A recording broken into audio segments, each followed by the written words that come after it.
Hi, இன்றைக்கி நம்ம சத்தான உளுந்தஞ்சோறு எப்படி செய்கிறதுன்னு பார்க்கலாம்.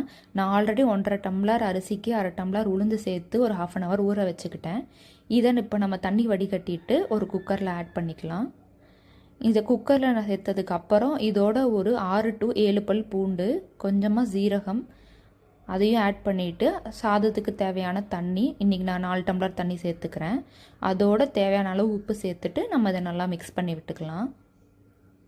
இந்த மிக்ஸ் பண்ணதுக்கு அப்புறம் நம்ம குக்கர் மூடி போட்டுட்டு விசில் ஆட் பண்ணிவிட்டு நம்ம அடுப்பில் வச்சிடலாம்.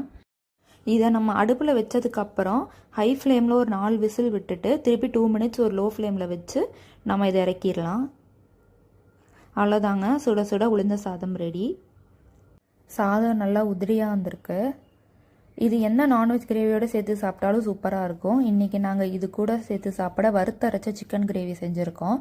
இது எப்படி செய்கிறதுன்னு நான் நெக்ஸ்ட் வீடியோவில் சொல்கிறேன். இந்த மாதிரி ஹெல்த்தி ரெசிபீஸ் பார்க்க எங்கள் சேனலை சப்ஸ்கிரைப் பண்ணிக்கோங்க. தேங்க்யூ.